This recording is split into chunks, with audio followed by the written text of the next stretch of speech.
Hi, everyone. Thanks for joining us for this special event. I'm Mike Benson with the Executive Council for AARP Louisiana, where for more than 60 years we've worked to promote the health, independence, and well being of older adults through information, advocacy, and resources. A key part of that mission is improving the communities where we live so people of all ages, abilities, and backgrounds can thrive. We all want to live in communities where transportation options are accessible, housing's affordable and adaptable, public spaces are welcoming and easy to enjoy, and we can stay connected with neighbors, family, and friends. That vision guides the AARP Community Challenge, which is celebrating its 10th anniversary in 2026. And this year is especially exciting. Here in Louisiana, I'm thrilled to announce that 12 organizations have been selected to receive AARP Community Challenge grants. These grants are part of an $8.3 million national investment supporting 750 projects all across 50 states, including Washington, D.C., Puerto Rico, and the U.S. Virgin Islands, too. We're joined today by a 2026 grantee to talk about their project and the impact they're making locally. If you have questions at any point, just drop them in the comments, but please don't share personal, medical, or financial information on this chat. Now let's introduce our guest, Megan Harrington of Keep St. Bernard Beautiful. Hello, hi. Thanks for having me today. Well, thanks for being a part of this. Let's talk about what you guys are doing in St. Bernard Parish. Absolutely. So I am part of a group called Keep St. Bernard Beautiful. We're an affiliate of Keep Louisiana Beautiful, which is an affiliate of Keep America Beautiful. And these groups, their main mission is beautification projects in communities. So that could be litter removal, restoring the tree canopy, making sure that communities are just safe and clean. When we found out about the community challenge opportunities, it felt like such a natural fit that while we're out picking up litter and cleaning up streets and sidewalks, that we're also able to kind of have that like front row view of accessibility and safety issues as well. What are some of the biggest challenges that you're running into? Obviously, people that are disregard litter laws and things like that. But I mean, are you getting any traction with helping move the needle more towards a beautiful St. Bernard Parish? You'd be surprised when we do the community cleanup days. Tons and tons of litter can be cleaned up. You kind of look at the streetscape or maybe a back lot, and at first glance, like there's looks okay. Maybe there's not too much. You start getting in there, and the trash accumulation is it's there, and it kind of is the same way with sidewalks and accessibility too. Like maybe if you're going by in your car, it's very easy to say that looks fine, that's probably okay. But when you really have that you're in the spot, you're taking a look around, it becomes very apparent, kind of the extent of the problem that we have.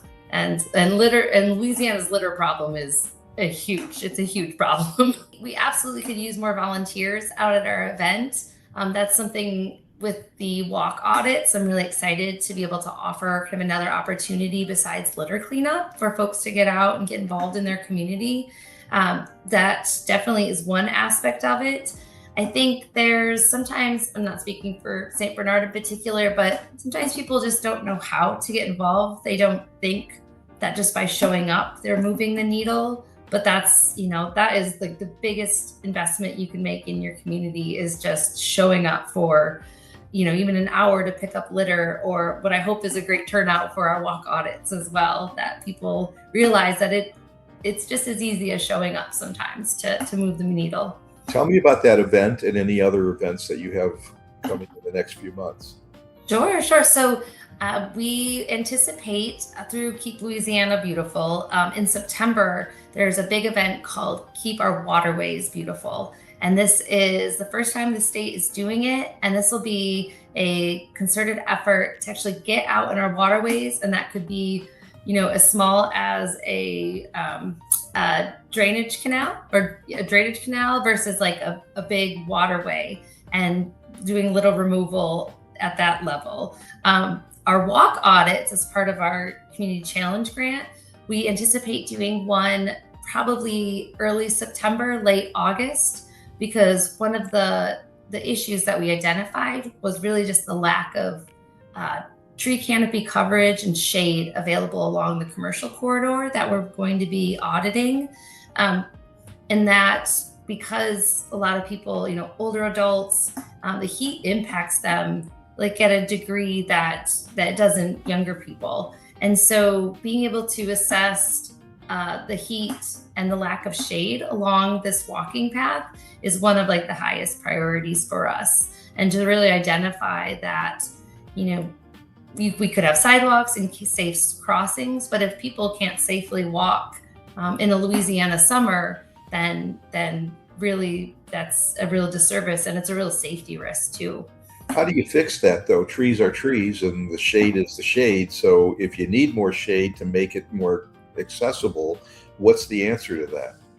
Well, I think there's other really creative ways to provide shade for folks, whether it's expanded bus stops or it's creative uses of like structural art. I've seen in other cities that actually can kind of do like a 2-for-1, and that they've got these big, beautiful public art installations that also offer shade and protection from the weather. So lots of opportunities, hopefully that come out in the recommendations from the audit. Sounds like a plan. And to me, your emphasis is leaning more towards individual pride, picking up after. If you see something, take care of it. Don't just let it for someone else go. One of the things I thought was interesting is that with these, you don't want to like highlight that your parish or your leadership or your community is like doing something wrong. Like that the opportunities these fundings give is to like highlight and show pride and actually like move the needle on some of these projects. And so I look forward to kind of using this event as like, this is what we can do together, and we can highlight these opportunities, see some of these projects through, and then go on to the next section of road or the school crossing or the park, right? And you start to build like some muscle memory, I think, when you take on projects like this, and they become less intimidating. Thank you very much for sharing that information with us and being a part of this year's exciting grant program. Absolutely. I am ecstatic. I've been keeping an eye on this challenge for a long time. And so it feels pretty cool to actually be a recipient of the fund, or not me, but our organization to be a recipient of the funding. So thank you. You're quite welcome. People who are watching this, I hope, will share this with whatever social medias they belong to. We want to thank you for joining us, and thank you for watching as we celebrate 10 years of the AARP Community Challenge and our largest and most expansive program yet. We're excited to see these projects make a difference across the state. To learn more about the 2026 AARP Community Challenge projects or explore the national interactive map of grantees and age-friendly communities, visit aarp.org/community challenge. You can also visit our AARP Louisiana webpage at aarp.org/states/Louisiana. You can get updates there on our work and ways to get involved yourself. Thanks again for joining us, and we'll see you next time.